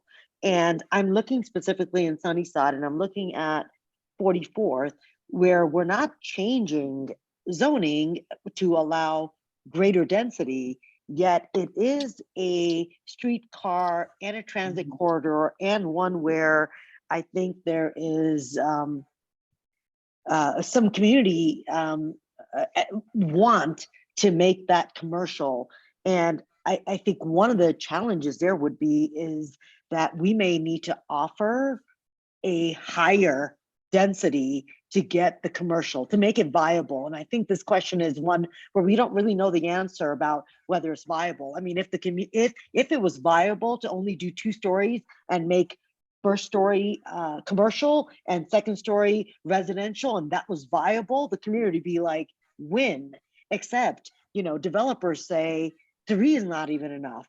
And if 3 is not enough, you know, how will we encourage our corridors to grow the way we need them to have the, you know, 15-minute neighborhoods or what walkable neighborhoods also along a transit corridor. So like, as for 44 specifically, are we missing an opportunity? Do we not have all the analysis in place to make a determination on what's best for this corridor? That's my first question. And my second question has to do with the missing middle and the context being sensitive.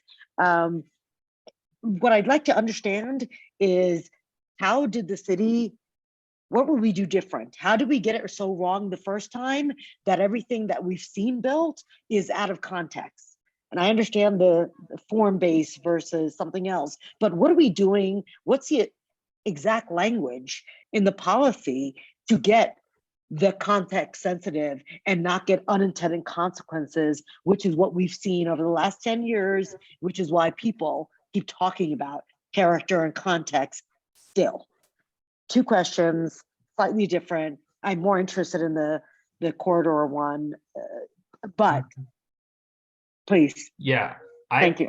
I can address maybe the second question while it's fresh in my mind, and then Cheney can also maybe help address the first one because it relates back to a lot of that growth conversation we had initially. But for the second one, I would say, again, review the kind of specific language we have in the draft plan, but it's written in a way where the intent is focused on making sure that new builds as part of these new missing middle housing opportunities are reflective of neighborhood characteristics and also the older forms of missing middle that exist today. And I think as part of the 2010 zoning code update earlier back, these kind of new districts that we created, whether to allow row homes and have townhomes, didn't really take that intent seriously, or even considered it, because if we're talking about neighborhood scale, you know, building up to 35 feet in height is, you know, very out of scale of what's on the ground today. So that's not what we would want to encourage in these low res areas. For the missing middle, it would be, again, making sure that the height scale is consistent with the actual characteristics that are on the ground. And then for the corridor piece, I think that's a valid question, and that's what we're trying to kind of figure out here is, you know, in the identified streetcar nodes, a lot of them are designated as local centers. And, you know, I think a lot of them are zoned for 2 or 3 stories. I think a good portion of it is 2, another good portion of it is 3. So it's just understanding, is there an appetite or desire to even go to 5 stories in those areas? And I can let maybe Brad or Cheney again speak to the financial viability of active, you know, ground floor spaces relative to the intensity of development. I think that could be a better question for them and their kind of background. Cheney, do you have any thoughts on that in particular? Well, I was just going back to the land use map. So Troop D, I mean, we could revisit this. We did not change from the light yellow to the low medium along 44th. And rather than map that, we're kind of depending on this missing middle policy, where it could still mean, based on the missing middle policy, that those types of housing are appropriate here because 44th is one of those transit corridors. So. And actually, the missing middle, like if we do talk about missing middle and more of the light yellow flips over, that is even a bigger reason for why we would need that Main Street corridor that would mandate commercial on the first floor. But I want to be cognizant of the fact that, 2 stories will not work for financially. And if that doesn't work, then how do we think about positioning this corridor to be what it should be in Sunnyside, given the growth that we think will happen? And so that I just think that, not changing the zoning may be an issue, or I don't know, leaving it flexible, but I think that's the concern. And I don't understand obviously the planning aspects of why we can't do this. And we do have a group that is going to be thinking about some of those things, but I think that's something that we should think about for solidifying before this is final, because I think there is a lot of talk in the community about that corridor, and put it in perspective of the rest of the growth and then whatever research that we're missing. Thank you, Trupti. I want to make sure I see a few other people have their hands up, and I know that we're wanting to leave time for public comment too. So I saw Tim had his hand up, and Rebecca did. I thought somebody else had their hand up, but maybe put it back down. Yeah, my So hand's Tim. been up. I'm Sam as well, whenever you guys can get there. Okay, Sam, the conversation is for just members of the steering committee, and then at the last 10 minutes, we'll have time for Oh, comments okay. from the public. Tim, did you want to go ahead and speak? Yeah, thanks, Grace. So I'm interested in the missing middle housing concepts map that's back on the screen. And I guess a couple of questions. So carriage blocks, talking about hopefully changing policies so that you actually can build in the middle of the block. That's an age-old problem in Highland. But I noticed that your language says except in historic districts, and so half of your area in Highland is in a historic district. So I'm not quite sure which way you're going on that, but that needs some attention. And then I'm also curious about the key mobility corridors, and what your intentions are there in terms of what would you change along those corridors to accommodate the missing middle. And changes as in what would be allowed, or like the specific adjustments that would need to be made, Tim, or Yeah, I mean, are you talking about upzoning? Are you talking about demolishing historic structures in the landmark district or in a National Register district? I mean, right, I'm on 30 seconds, so I'm focused on that, of course. Yeah, and I think with the preservation piece, we're trying to kind of focus that into areas of potentially historic areas, and where it's not that's not located and it's along a key mobility corridor, we're saying that additional kind of building forms would be appropriate, but we wouldn't be encouraging an upzoning to an MX district to allow a townhome. We were saying that there would be additional modifications that need to be made in the zoning code to accomplish everything we've been talking about promoting better, more compatible design and scale of this new kind of housing that we're talking about. Okay, I'll just point out that the devil's in the details, so I'll be interested to read more detail. Thanks.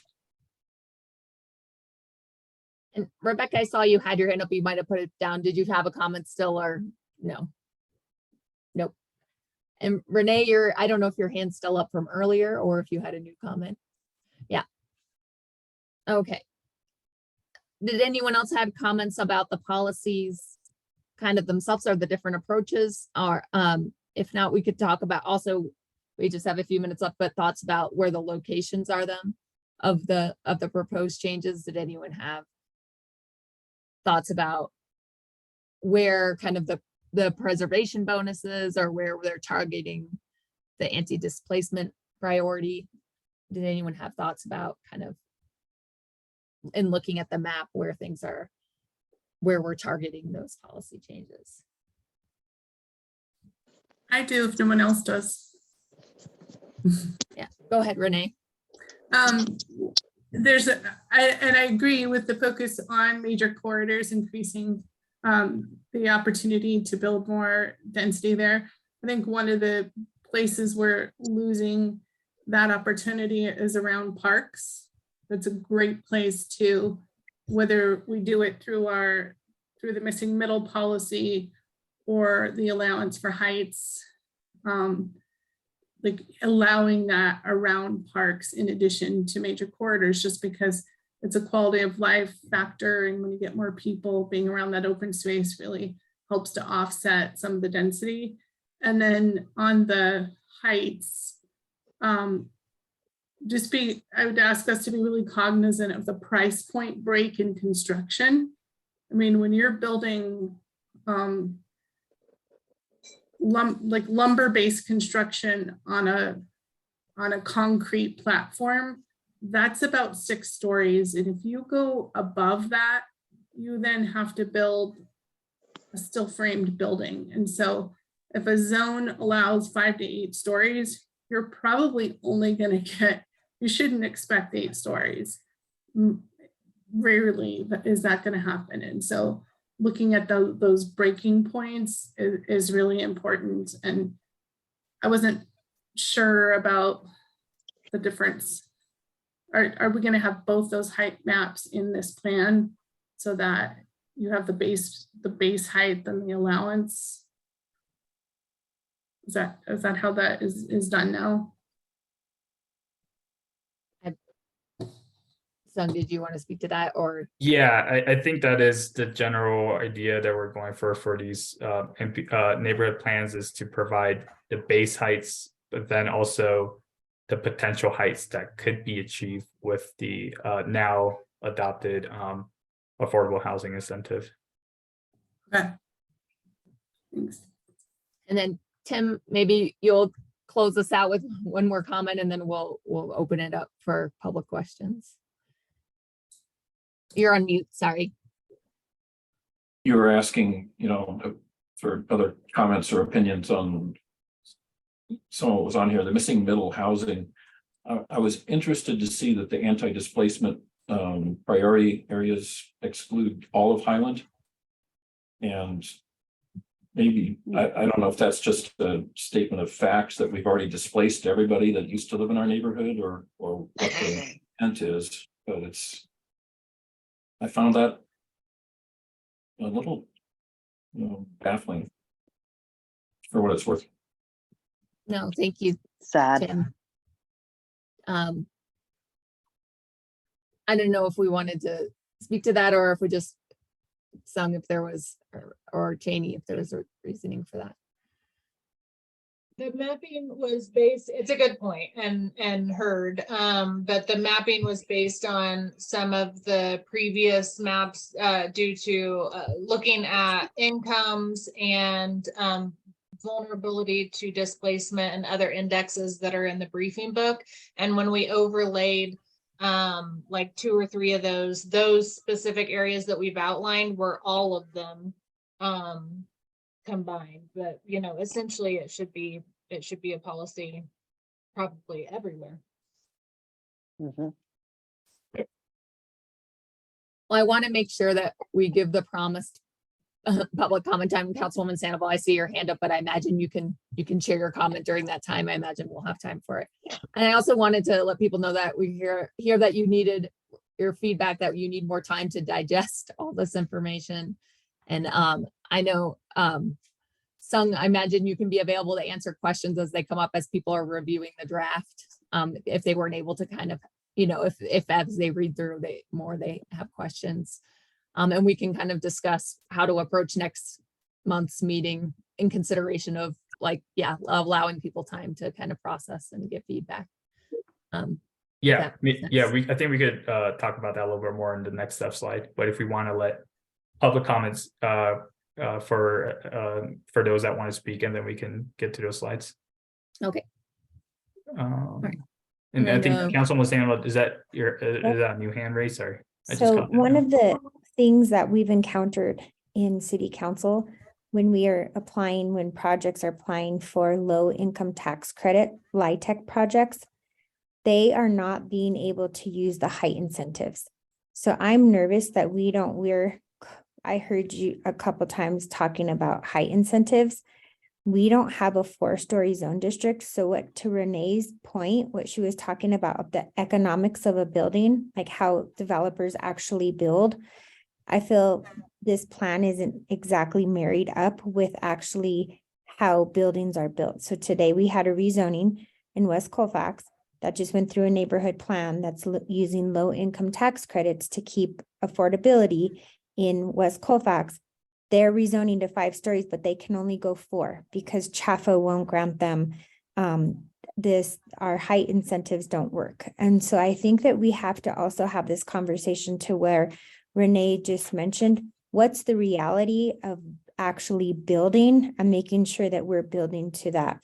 And then to Tim's point, I just want to say, I was disappointed to see that there was no in Highland and anti-displacement. I do believe that there's still people in there in Highland. I know them who feel the pressures of displacement, and to have only 2 neighborhoods out of 4 neighborhoods in a neighborhood that has gentrification and displacement have those policies feels very exclusive, and it doesn't feel inclusive of like the comments that Highland has been attempting to make. And so I think there's some major revisions in this document that need to happen before it goes out to the public, because it does not feel reflective of the community members who have participated on this call. And it's very concerning as the councilwoman who represents these neighborhoods to have 2 neighborhoods out of the 4 only have those measures in them. So I had to say that before we moved forward, because I feel this, it just makes me feel, a lot of this makes me feel really nervous. I think it's really important conversations. But to Tim's point, the devil's in the details. We don't have forms that even allow us to build those traditional missing middle housing that you were looking at, the triplexes and the little 4plexes. And we're not having developers who are building condos because of construction defects. So we're not even building wealth building because nobody's building condos, because that's what the market is. Yeah, and I just want to clarify that, and this is a lot to take in. We're going to talk about regrouping and continuing this conversation because we didn't even get to the actual housing policies that apply everywhere, which does take into consideration anti-displacement. So I just want to say that this map does not mean that we are only looking at those areas for anti-displacement policies. We do have area-wide anti-displacement policies. thanks, Janie. And I did want to touch with, is it Samuel? You had your hand up during the meeting, just because this time is for members of the public, and I wanted to, if you wanted to speak to whatever you had your hand up for during the meeting, I'm sorry. Yeah, there's a lot to say, of course, but mine's just a real quick question.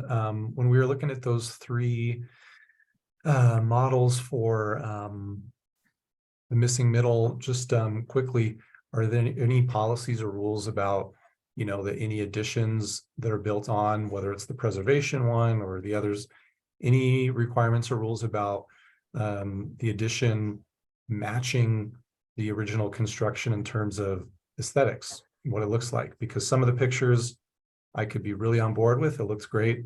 Others of the pictures looks like kind of what somebody else was saying. I think Jamie, it's like, well, those are like 2 mishmash houses right together. So I think that makes a difference. So any rules about that?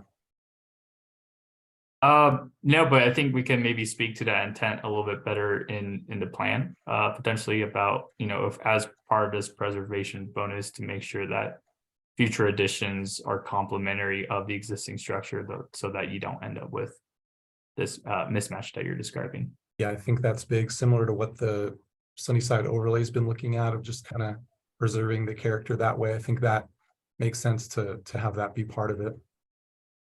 Thank you. Thanks. Did any other members of the public have any comments? Otherwise, I see Jamie has her hand up.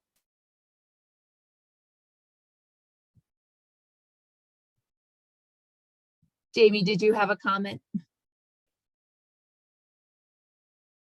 I do.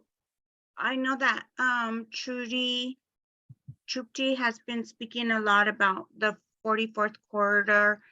And I want to reference the Sunnyside, the Tennyson corridor, and how the whole from 38th to 46th has been totally redone. And when you drive down that street, there is no sun. There's absolutely no sun. You can drive down that street and you will never see the sun. And that is because of the height of the buildings. And so I'm concerned about if we build too high, that we're building these mini metropolises, and that is taking away from the character of our community. If you want a metropolis, move downtown. We need to be thinking about, especially 44th, on one side is the south. So if we build too high, we're going to completely block out that sun. And as somebody, I just don't think, like, we need to seriously consider the height and stay with the height. We don't want to go too high. We're going to block out that sun. It's like Tennyson. It's the ugliest street in the north side. There's no sun at all. You will never see the sun driving down that street. So I'm concerned with the height of the buildings that we're proposing, because we need to build so much so that we can accommodate so much. The more we build, the more they'll come. At some point, we need to draw the line and say, this is it. If we don't cut it off, then it's just going to keep going and going and going and going. Thank you for your feedback, Jamie. I saw one more member of the public had a comment. I think his name's Pete on the, and then we'll do our closing slide. Go ahead, Pete. Hello, I'm Pete Tavani. I am the general manager of the property at 47th and Jason. And I just wanted to let the community know that we're working on a master plan. John Gagnon, the architect who designed DIA, and we should be able to show that to you guys in a couple of weeks. We're going to be talking to Chuck at Mile High Comics and Martine at Torino Masazo first before I show you guys. But I just want to let you know it's in the process, and what we've basically done is, as I've said before, taken what everyone wants in 25 years and we've worked backwards.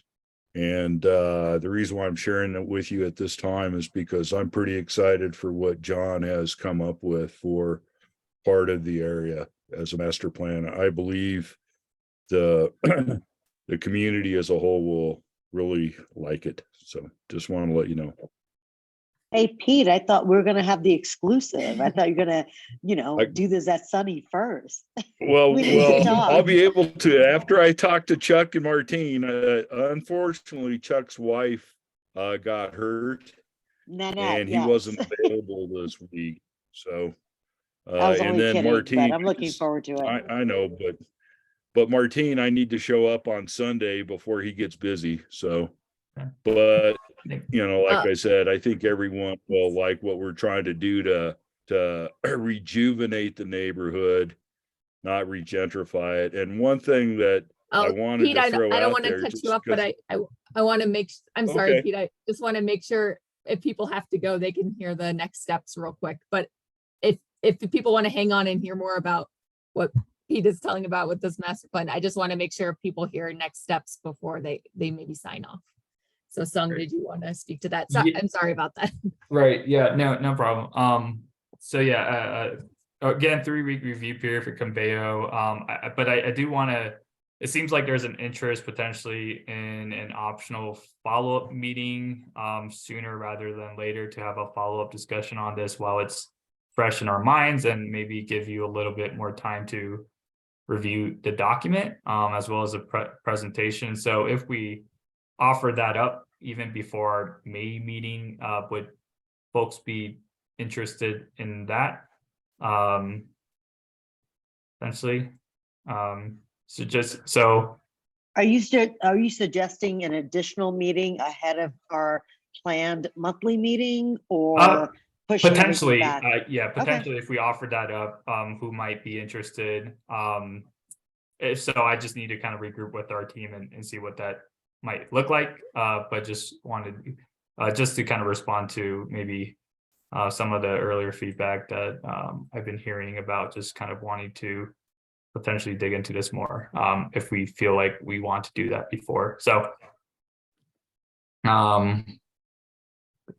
don't. So it'd be after 5/16, basically, because we'll all have time to weigh in and then we're gonna regroup.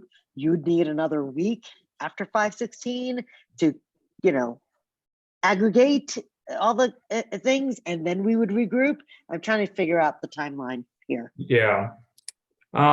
I'll discuss with our team and then maybe get back to the steering committee via email on this. But I think it seems like we do need a little bit more time to kind of talk about the land use section, and we haven't gotten to the housing the part as well. So we can discuss and follow up with that. Could we get a little markup between the policy stuff that I'm hearing it was back in February to land use, and have some kind of markup that says, go back and look at this for the policy aspect?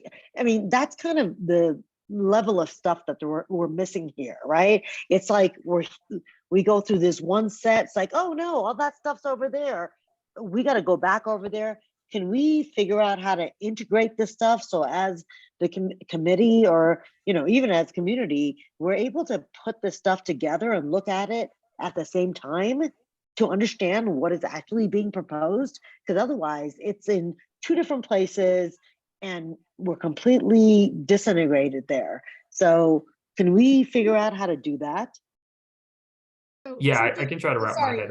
I think you're focused on 44th tonight. You're really like, that's what No, I'm keeps not. coming back. I'm not. I'm talking about all the conversations where policy was and economics was what was given as it's covered there.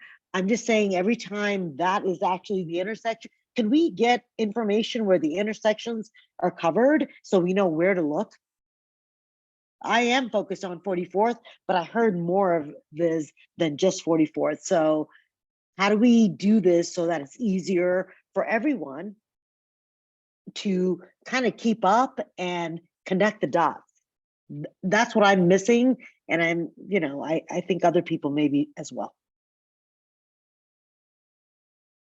Yeah, we're constantly troubleshooting this issue. I mean, the plan, when it all comes together, it will connect those dots. However, we thought it was going to be way too overwhelming to present an entire draft plan at once, and we agreed to go chapter by chapter.